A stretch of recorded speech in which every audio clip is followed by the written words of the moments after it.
Welcome back, Internet. Alpha Hamster here, back with another chapter of Harry Potter and the Sorcerer's Stone.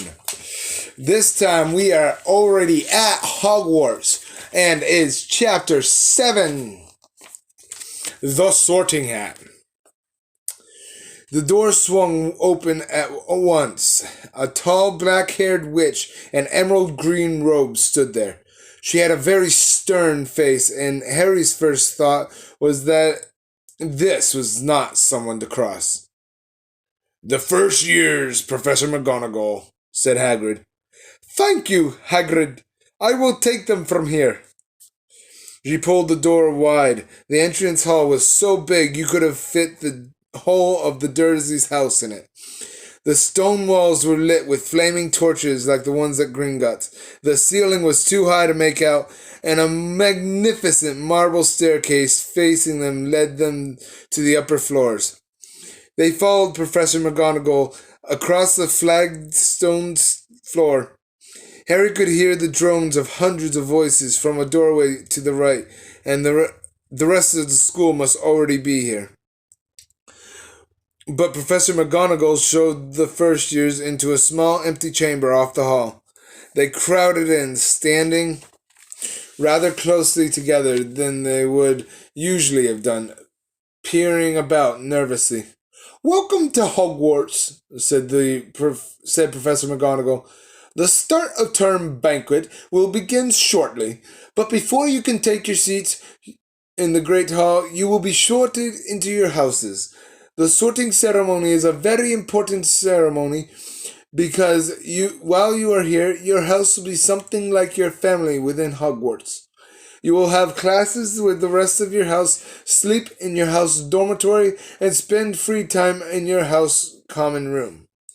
The 4 houses are called Gryffindor, Hufflepuff, Ravenclaw, and Slytherin. Each house has its own noble history, and each has produced outstanding witches and wizards. While you are at Hogwarts, your triumphs will earn your house points, while any rule breaking, and you will lose house points.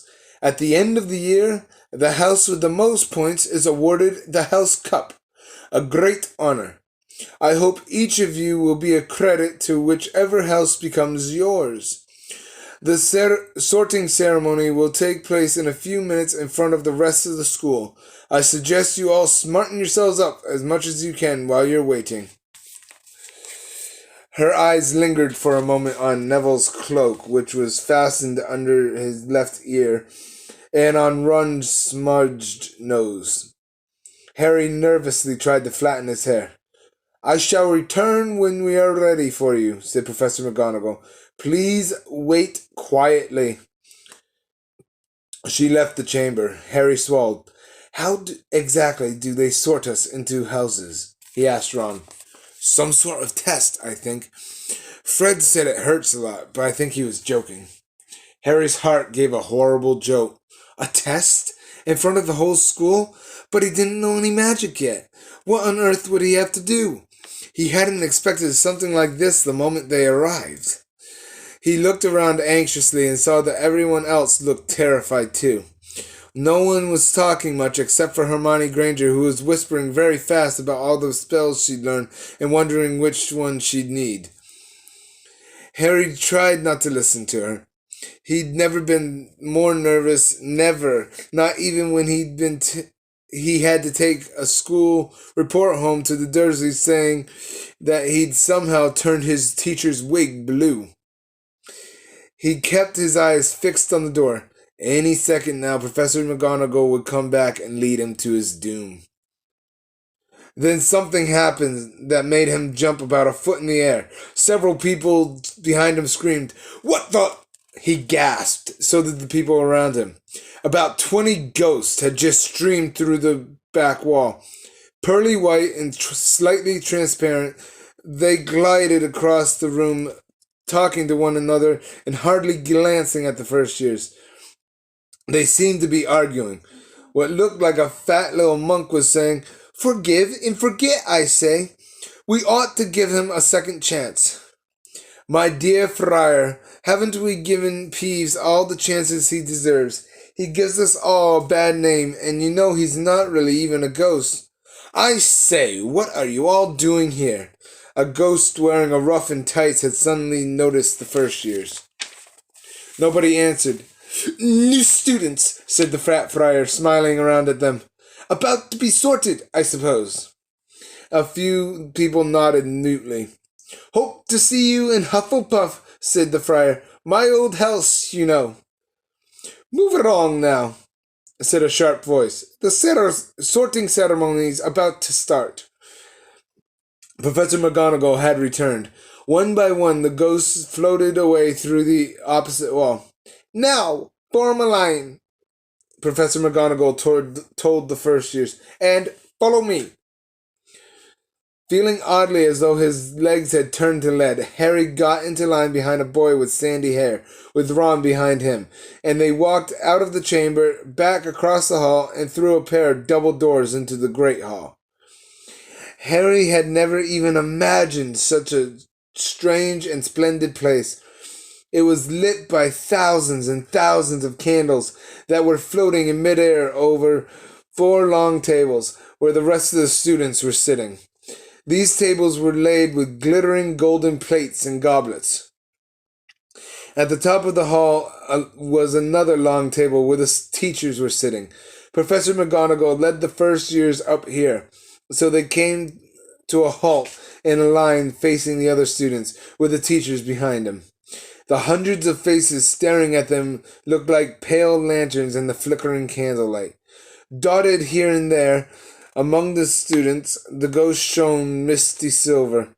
Mainly to avoid all the staring eyes, Harry looked up and saw a velvety black ceiling dotted with stars.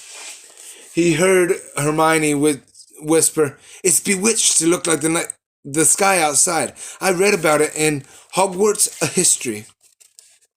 It was hard to believe there was a ceiling there at all, and the great hall didn't and that the great hall didn't simply open onto the heavens. Harry quickly looked down again as Professor McGonagall silently placed a 4-legged stool in front of the first years. On top of the stool, she put a pointed wizard's hat. This hat was patched, frayed, and extremely dirty. Aunt Petunia wouldn't have let it in the house. Maybe they had to try and get a rabbit out of it, Harry thought wildly. That seemed the sort of thing. Noticing that everyone in the hall was now staring at the hat, he stared at it too. For a few seconds there was complete silence. Then the hat twitched. A rip near the brim opened wide like a mouth, and the hat began to sing. Oh, you may not think I'm pretty, but don't judge on what you see. I'll eat myself if you can find a smarter hat than me. You can keep your bowlers black, your top hat sleek and tall, for I'm the Hogwarts sorting hat, and I can cap them all. There's nothing hidden in your head the sorting hat can't see. So try me on, and I will tell you where you ought to be. You might belong in Gryffindor, where dwell the brave at heart. Their daring nerve and chivalry sets Gryffindors apart.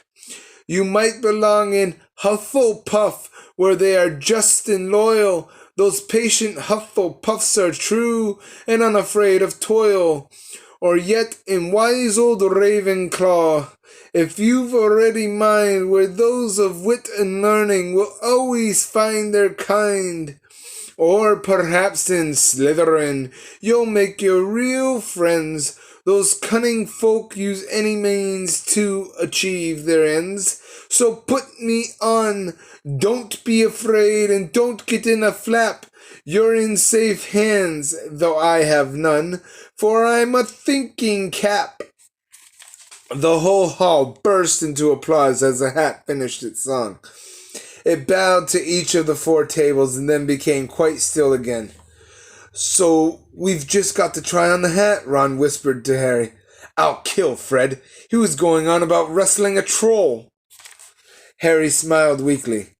Yes, trying on the hat was a lot better than having to do a spell, but he did wish they could have tried it on without everyone watching. The hat seemed to be asking rather a lot. Harry didn't feel brave or quick-witted or any of it at the moment. If only the mat had mentioned a house for people who felt a bit queasy. That would have been the one for him. Professor McGonagall now stepped forward holding a long roll of parchment. When I call your name, you will put on the hat and sit on the stool to be sorted, she said. Abbott Hannah, a pink-faced girl with blonde pigtails, stumbled out of line, put on the hat, which fell right down over her eyes, and sat down. A moment's pause. Hufflepuff! Shouted the hat. The table on the right cheered and clapped as Hannah went to sit down at the Hufflepuff table.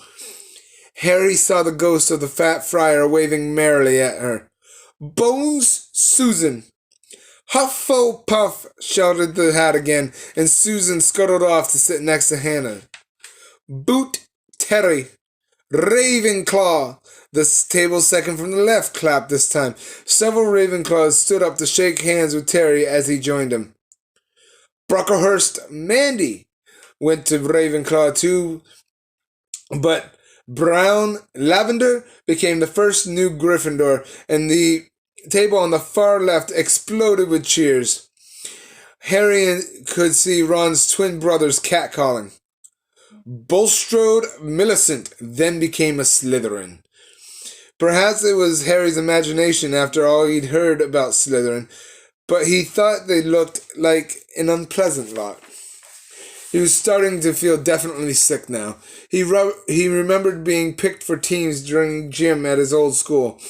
He had always been last to be chosen, not because he was no good, but because no one wanted Dudley to think they liked him. Finch Fletchley Justin. Hufflepuff. Sometimes, Harry noticed, the hat shouted out the house at once, but at others, it took a little while to decide. Finnegan Seamus, the sandy-haired boy next to Harry in line, sat on the stool for almost a whole minute before the hat declared him a Gryffindor. Granger Hermione. Hermione almost ran to the stool and jammed the hat eagerly on her head. Gryffindor! Shouted the hat. Ron groaned. A horrible thought struck Harry, as horrible thoughts always do when you're very nervous. What if he wasn't chosen at all? What if he just sat there with the hat over his eyes for ages until Professor McGonagall jerked it off his head and said there had obviously been a mistake and he'd better get back on the train?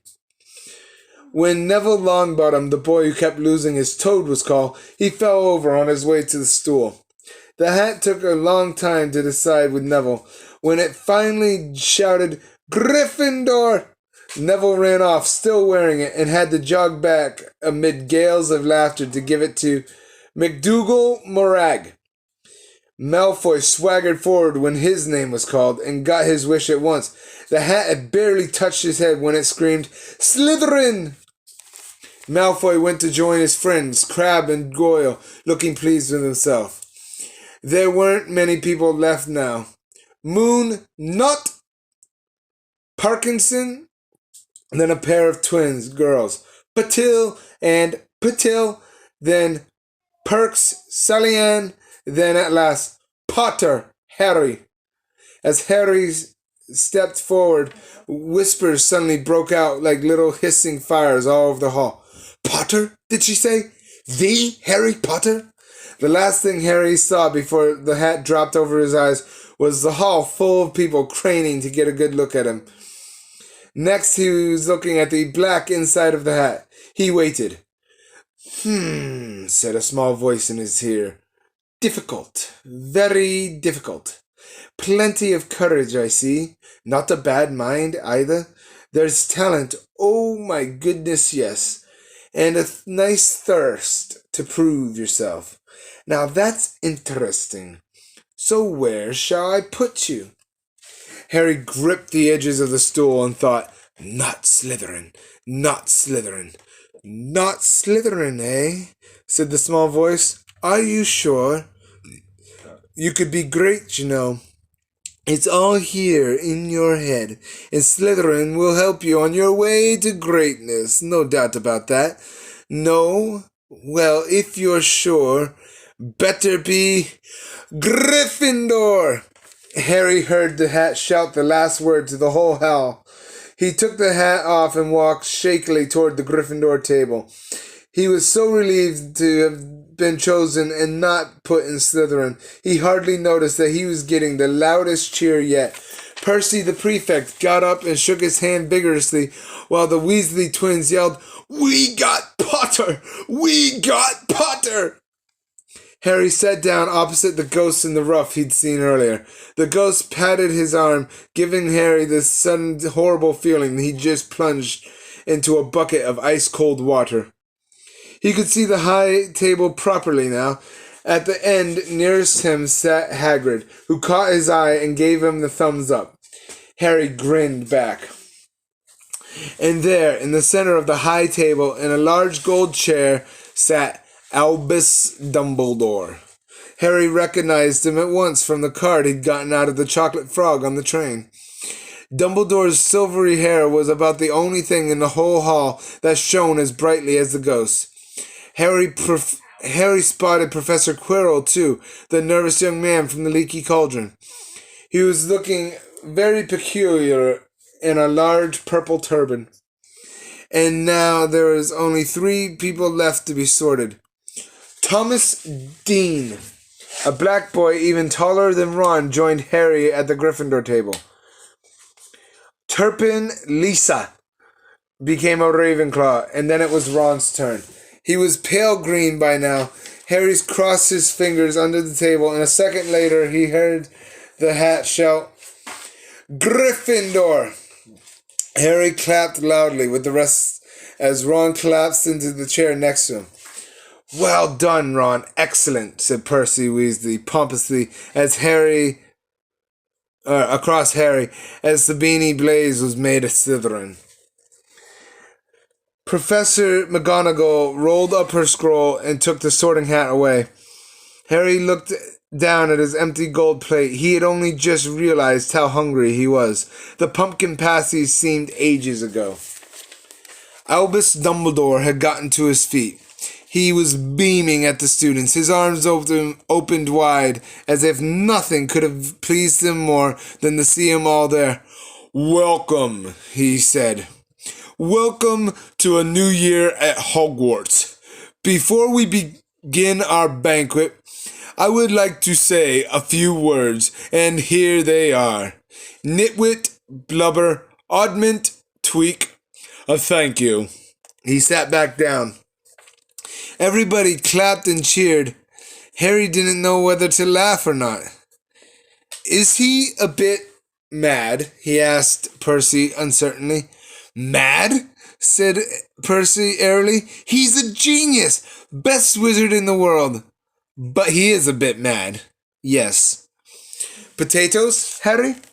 Harry's mouth fell open. The dishes in front of them were now piled with food. He had never seen so many things he liked to eat on one table. Roast beef, roast chicken, pork chops and lamb chops, sausages, bacon and steak, boiled potatoes, roast potatoes, fries, Yorkshire pudding, peas, carrots, gravy, ketchup, and for some strange reason, peppermint humbugs. The Dursleys had never exactly starved Harry, but he'd never been allowed to eat as much as he liked.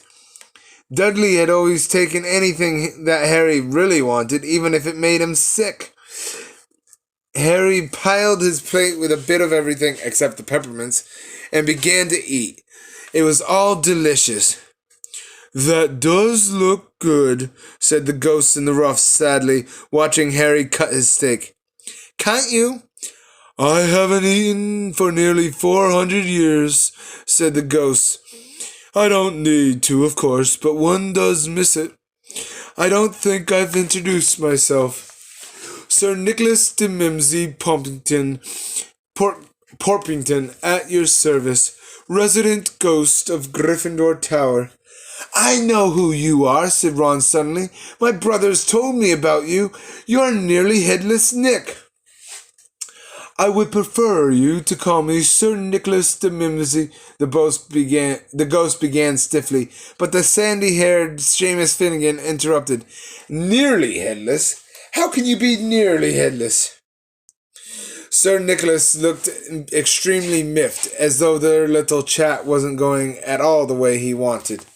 Like this, he said irritably. He seized his left ear and pulled. His whole head swung off his neck and fell onto his shoulder, as if it was on a hinge. Someone had obviously tried to behead him, but had not done it properly. Looking pleased at the stunned looks on their faces, Nearly Headless Nick flipped his head back onto his neck and coughed, and said, So, new Gryffindors, I hope you're going to help us win the house championship this year. Gryffindors have never gone so long without winning. Slytherins have won the cup 6 years in a row. The Bloody Baron's becoming almost unbearable. He's the Slytherin ghost. Harry looked over at the Slytherin table and saw a horrible ghost sitting there with blank, staring eyes, a gaunt face, and robes stained with silver blood. He was right next to Malfoy, who, Harry was pleased to see, didn't look too pleased with the seating arrangement. How did he get covered in blood? Said Seamus, with great interest. I've never asked, said Nearly Headless Nick delicately. When everyone had eaten as much as they could, the remains of the food faded from the plates, leaving them sparkling clean as before. A moment later the desserts appeared. Blocks of ice cream in every flavor you could think of. Apple pies, treacle tarts, chocolate eclairs and jam donuts, trifles, strawberries, jello, rice pudding. As Harry helped himself to a treacle tart, the talk turned to their family. I'm half and half, said Seamus. Me dad's a muggle. Mum's a witch. Didn't tell him she was a witch till after they were married. Bit of a nasty shock for him. The others laughed. What about you, Neville? Said Ron. Well, my gran brought me up, and she's a witch, said Neville. But the whole family thought I was all muggle for ages. My great-uncle Algy kept trying to catch me off guard and force some magic out of me. He pushed me off the end of Blackpool Pier once. I nearly drowned. But nothing happened till I was 8. Great-uncle Algy came around for dinner, and he was hanging me out of an upstairs window by the ankles when my great-auntie Enid offered him a meringue, and he accidentally let go. But I bounced all the way down the garden and into the road. They were all really pleased. Gran was crying. She was so happy. And you should have seen their faces when I got in here. They thought I might not be magic enough to come, you see. Great-uncle Algy was so pleased, he bought me my toad. On Harry's other side, Percy Weasley and Hermione Granger were talking about lessons. I do hope they start right away. There's so much to learn. I'm particularly interested in transfiguration, turning something into something else. Of course, it's supposed to be very difficult. You'll be starting small, just matches and the needles and that sort of thing. Harry, who was starting to feel warm and sleepy, looked up at the high table again. Hagrid was drinking deeply from his goblet. Professor McGonagall was talking to Professor Dumbledore. Professor Quirrell, in his absurd turban, was talking to a teacher with greasy black hair, a hooked nose, and sallow skin. It happened very suddenly. The hooked-nosed teacher looked past Quirrell's turban straight into Harry's eyes, and a sharp, hot pain shot across the scar on Harry's forehead. Ouch! Harry clapped a hand to his forehead. What is it? asked Percy. Nothing. The pain had gone as quickly as it had come. Harder to shake off was the feeling Harry had gotten from the teacher's look, a feeling that he didn't like Harry at all. Who's that teacher talking to Professor Quirrell? He asked Percy. Oh, you know Quirrell already, do you? No wonder why he's looking so nervous. That's Professor Snape. He teaches potions, but he doesn't want to. Everyone knows he's after Quirrell's job. Knows an awful lot about the dark arts, Snape. He watched Snape for a while, but Snape didn't look at him again. At last, the desserts too disappeared, and Professor Dumbledore got to his feet again. The hall fell silent. Just a few more words now that we're all fed and watered. I have a few start of term notices to give you. The first year should note that the forest on the grounds is forbidden to all pupils, and a few of our older students would do well to remember that as well. Dumbledore's twinkling eyes flashed in the direction of the Weasley twins. I have also been asked by Mr. Filch, the caretaker, to remind you that no magic should be used between classes in the corridors. Quidditch trials will be held in the second week of the term. Anyone interested in playing for their house teams should contact Madam Hooch. And finally, I must tell you that this year, the third floor corridor on the right-hand side is out of bounds to everyone who does not wish to die a very painful death. Harry laughed, but he was one of the few who did. He's not serious, he muttered to Percy. Must be, said Percy, frowning at Dumbledore. It's odd, because he usually gives us a reason why we're not allowed to go somewhere. The forest is full of dangerous beasts. Everyone knows that. I do think he might have told us prefects, at least. And now, before we go to bed, let us sing the school song, cried Dumbledore. Harry noticed that the other teachers' smiles had become rather fixed. Dumbledore gave his wand a little flick, as if he was trying to get a fly off the end, and a long golden ribbon flew out of it, which rose high above the tables and twisted itself snake-like in the word.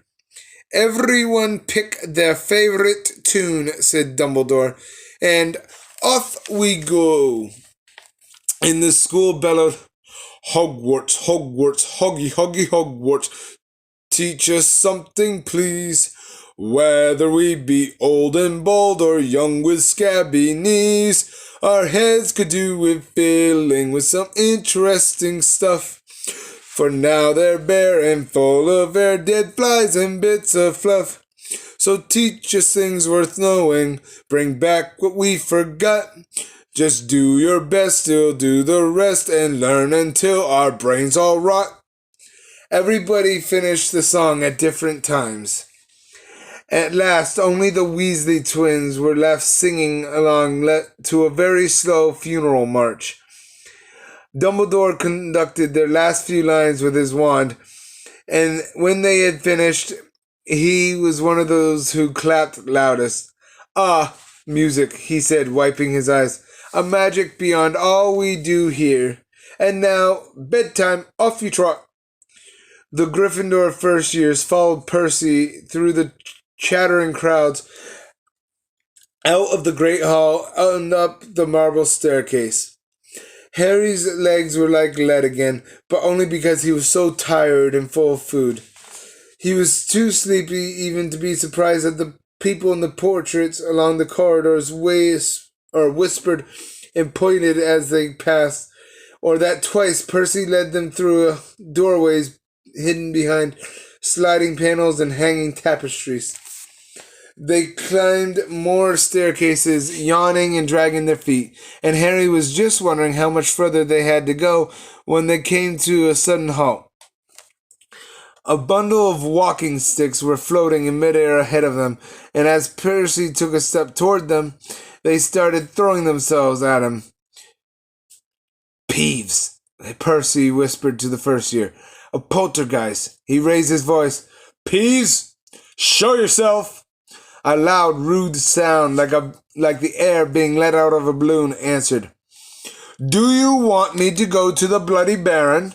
There was a pop, and a little man with wicked dark eyes and a wide mouth appeared, floating cross-legged in the air, clutching the walking sticks.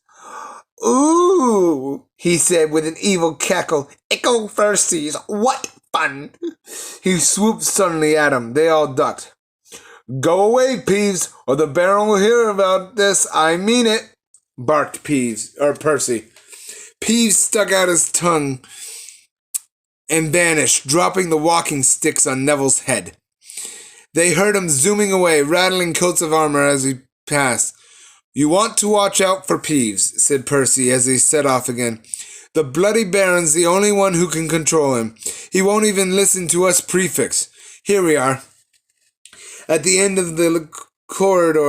very end of the corridor hung a portrait of a very fat woman in a pink silk dress. Password, she said. Caput Draconis, said Percy, and the portrait swung forward to reveal a round hole in the wall. They all scrambled through it. Neville needed a leg up, and they found themselves in the Gryffindor common room, a cozy round room full of squashy armchairs. Percy directed the girls through one door to their dormitory and the boys through another. At the top of a spiral staircase, they were obviously in one of the towers, they found their beds at last. 5 four-posters hung with deep red velvet curtains. Their trunks had already been brought up. Too tired to talk much, they pulled on their pajamas and fell into bed. Great food, isn't it? Muttered Ron to Harry, as through the hangings. Get off, Scabbers. He's chewing my sheets. Harry was going to ask Ron if he'd had any of the treacle tart, but he fell asleep almost at once. Perhaps Harry had eaten a bit too much because he had a very strange dream. He was wearing Professor Quirrell's turban, which kept talking to him, telling him he must transfer to Slytherin at once, because it was his destiny. Harry told the turban he didn't want to be in Slytherin. It got heavier and heavier. He tried to pull it off, but it tightened painfully, and there was Malfoy laughing at him as he struggled with it. And then Malfoy turned into the hook-nosed teacher Snape, whose laugh became high and cold. There was a burst of green light, and Harry woke, sweating and shaking. He rolled over and fell asleep again. And when he woke the next day, he didn't remember the dream at all. And that was Chapter 7, The Sorting Hat. Remember, if you like my content, be sure to hit that like button, subscribe, turn on notifications, and comment down below. Share this video with your friends, and everyone be safe in the midst of everything that's going on. Love y'all. See you guys next time. Bye.